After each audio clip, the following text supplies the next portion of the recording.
आप सभी का वेलकम करता हूं ये एकेडमी 123 पर।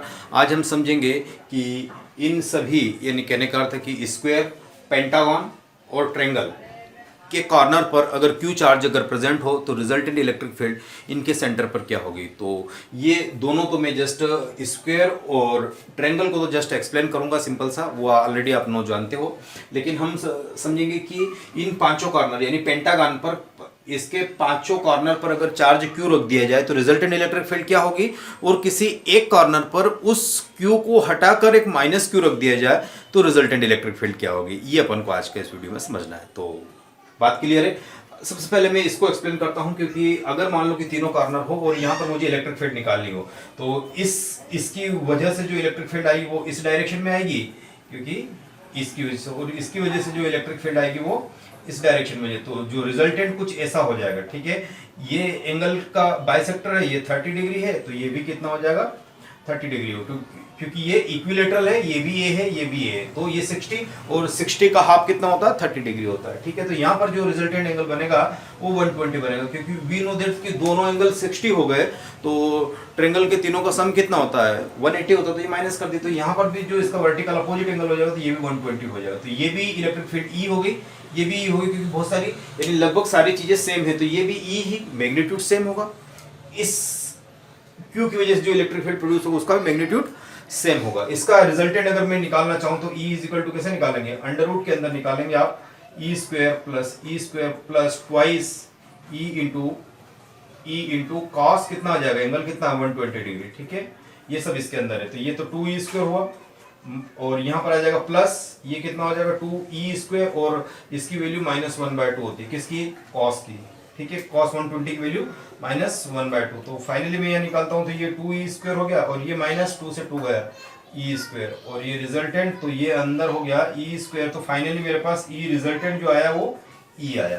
तो यहाँ पर जो E रिजल्टेंट आ रहा है वो कितना आ रहा है, ER आ रहा है, और इस Q की वजह से सेम डिस्टेंस पर जो रिजल्टेंट आएगा वो कैसा, वो भी E आएगा, तो ER और E बैलेंस हो जाएगा। तो यहाँ पर ऊपर जो E रिजल्टेंट होगा टोटल होगा वो 0 हो जाएगा, यहाँ पर इलेक्ट्रिक फील्ड 0 हो जाएगा। सिमिलरली यहाँ पर देखते हैं तो 2 मिनट में ये भी आ जाएगा आपके सामने कि अगर मैं इसको ऐसे करता हूँ तो ये मेरा सेंटर O, और यहाँ से मैंने इसको किया ये तो टोटल कितनी हो जाएगी A√2 हो जाएगी। लेकिन ये मुझे इतनी निकालनी तो इसको 2 से डिवाइड कर दीजिएगा, ठीक है। तो ये भी इतनी होती है और ये भी इतनी ही होती है, और ये भी इतनी, ये भी इतनी, तो KQ/R² सभी सेम है, सभी अपोजिट डायरेक्शन में। ये इसको कैंसिल कर देगा, ये इसको कैंसिल कर देगा, इसका इधर जाएगा तो इस क्यू की चार्ज की वजह से इधर आएगा, यानी चारों इलेक्ट्रिक फील्ड सेंटर पर कैंसिल आउट हो जाएगी। यानी क्या समझ में आ रहा है कि ट्रायंगल और स्क्वायर के सेंटर पर जो होता है वो इलेक्ट्रिक फील्ड तो 0 होता है। दैट्स ऑल, ये मुझे समझाना था, तो मैं इन दोनों को हटा देता हूं अभी। बट अभी आपको समझना है जो मेन है पेंटागन पर। पेंटागन के लिए ही अपन ने ये वीडियो फ्रेम किया है, इसके अंदर अपन सारी चीजें समझेंगे। तो पेंटागन के सेंटर पर कितनी रिजल्टेंट इलेक्ट्रिक फील्ड होगी, that will I have to find out, okay. And how will I get it, nothing but just simple, आप ये देखिए कि यहां पर इस क्यू की वजह से, देखो समझने वाली बात ये है कि ये 4 कॉर्नर्स है और ये डिस्टेंस सभी का सेम है, ठीक है ना। ये डिस्टेंस कहा जाए तो ये O है, और आप इसको नाम दे दीजिए A B C D और E। तो यहां मैं अगर लिखूं कि OD is equal to OC is equal to OB is equal to OA equal to OE, सबकी वैल्यू कितनी है, R है। सबकी वैल्यू मैं मान रहा हूं R है, यानी सब इक्वी डिस्टेंसेज है। क्या है, सब इक्वी डिस्टेंसेज है, ठीक है। तो एक बात तो पक्की हो गई कि जो इनकी वजह से जो होगी वो होगी। अब देखिए कि ये क्यू की चार्ज की वजह से इलेक्ट्रिक फील्ड ऐसे जाएगी, इस चार्ज की वजह से जो आएगा इलेक्ट्रिक फील्ड कुछ ऐसे जाएगी, तो इसका जो रिजल्टेंट होगा वो कुछ ऐसा आ जाएगा। इसका जो रिजल्टेंट हो रहा है कहीं ना कहीं कहने का अर्थ, और यहाँ पर जो ई के क्यू का वाला रिजल्टेंट आया कहीं ना कहीं ऐसा होगा। अब इसकी वजह से पेयर ऑफ चार्जेस बताएंगे हम, इसकी वजह से इलेक्ट्रिक फील्ड कुछ जो आएगी आपकी कुछ वैसे आएगी, और इसकी वजह से ये जा रहा है तो इसका रिजल्टेंट फील्ड कुछ ऐसे होगा, ये ऐसे जा रहा और इसका कुछ ऐसा होगा, इसका रिजल्टेंट ऐसा हो जाएगा। तो इस पेयर की वजह से और इस पेयर की वजह से ऐसे जा ही रही है, इस पेयर और एक ये पेयर आपके पास हो गया, ये और इसकी रिजल्टेंट कुछ ऐसे।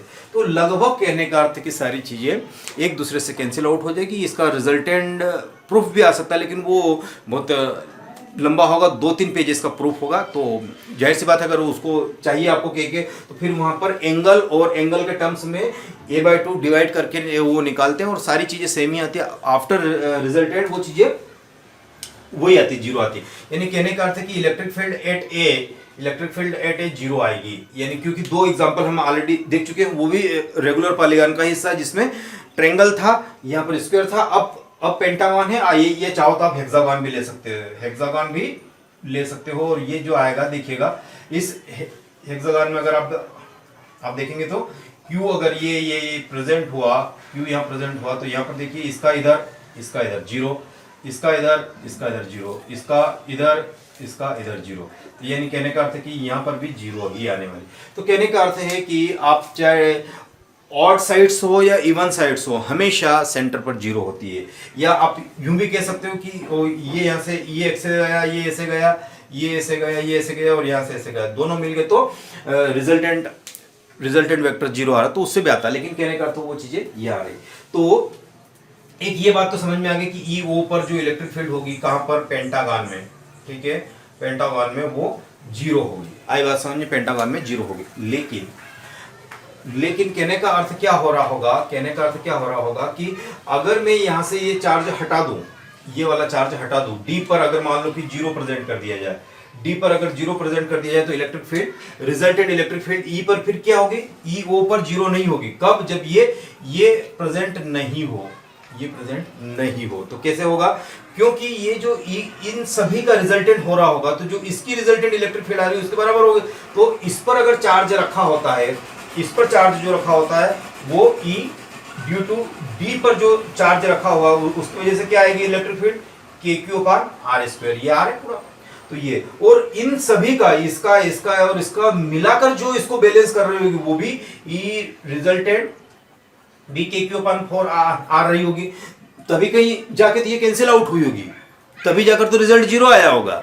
तो कहने का अर्थ है कि जो अगर ये चार्ज प्रेजेंट नहीं होता तो ई डी पर जो इलेक्ट्रिक फील्ड होगी वो कितनी हो जाएगी, KQ/R² हो जाएगी। ठीक है, KQ/R²। तो कहा गया ये भी आप स्क्वायर लगा लीजिएगा, इसमें स्क्वायर होता है। KQ/R² का अर्थ ये होता है कि जो रिजल्टेंट जो आ रहा है इस पर चार्ज प्रेजेंट है उसका अपोजिट आ रहा है ना। यह समझ में आई बात? ठीक है। अब एक दूसरी बात कि इसको हटा के -Q प्रेजेंट कर दिया जाए, इसको हटा के, या यहां पर जीरो चार्ज प्रेजेंट है ऐसा मान लीजिए। अगर ये समझ में नहीं आ रहा तो इसको दूसरे तरीके से, जीरो चार्ज प्रेजेंट होने का अर्थ क्या हो रहा है कि एक +Q हो और एक -Q हो। तो ये +Q के साथ साथ तो क्या हो रहा होगा, ये जो Q है, ये जो Q है, इनके साथ तो जीरो आ रही है। तो यानी कहने का अर्थ है कि इस एक ऐसा मान लो, जीरो को आप मान लो कि यहाँ पर दो चार्ज प्रेजेंट है, एक +Q है और एक -Q है। तो +Q की वजह से तो पहले ही ऑलरेडी जीरो आ चुकी है ना, ये ऊपर जीरो आ चुकी है। अब -Q की वजह से जो आ रहा है वो निकाल लीजिए। -Q की वजह से क्या आ जाएगा, KQ/R²। तो ये और ये सेम नहीं आ गया, देखो। तो बात ऐसे भी आ जाएगी। तो कहने का अर्थ है कि वो कोई अपन को ज्यादा कॉन्सेप्ट को उलझाना नहीं है, ये चीज आ जाती है। ठीक है, तो मैं इनको हटा दूं, इतना कॉपी करो पहले। ठीक है, तो ये चीज हटी। तो अब ये हटने के बाद मैं इसको हटा देता हूं। तो ये ई डी पर तो ये है इसे आपके पास कब, जब Q नॉट प्रेजेंट हो, Q क्या हो, नॉट प्रेजेंट हो, यानी जीरो प्रेजेंट हो। अब मैं चाहता हूं कि ये सब हट गए और यहां पर -Q प्रेजेंट हो गया।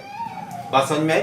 यहां पर -Q प्रेजेंट हो गया। अब क्या रिजल्टेंट आएगा, अब रिजल्टेंट कुछ ऐसा आएगा दोस्तों। अब मैं पहले तो इसको यहां हटा देता हूं, इसको देखिएगा, बहुत अच्छी चीज है ये वाली।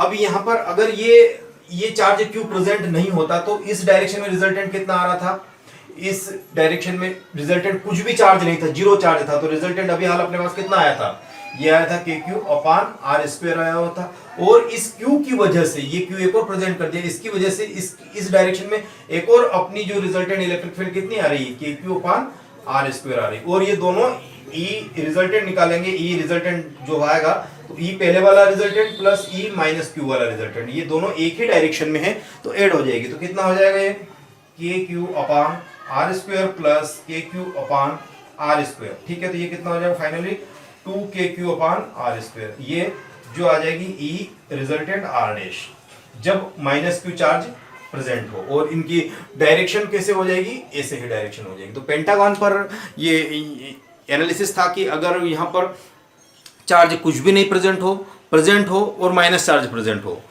तीनों के लिए हमने क्या क्या चीज बात करी थी कि इस पोजीशन पर क्या क्या चीज प्रेजेंट होनी है। जीरो होना चाहिए, क्यू चार्ज प्रेजेंट होना चाहिए, माइनस क्यू चार्ज प्रेजेंट होना चाहिए। तीनों कंडीशन अपन ने क्या कर रखी है, सॉल्व करी। तो ये क्वेश्चन समझ में आया। इससे रिलेटेड कोई भी डाउट या कंफ्यूजन हो तो मुझसे आप कमेंट बॉक्स में पूछ सकते हैं। तो ये वीडियो यहीं तक का, लाइक कीजिएगा अगर अच्छा लगा। थैंक यू, बाय बाय, मिलते हैं नेक्स्ट वीडियो।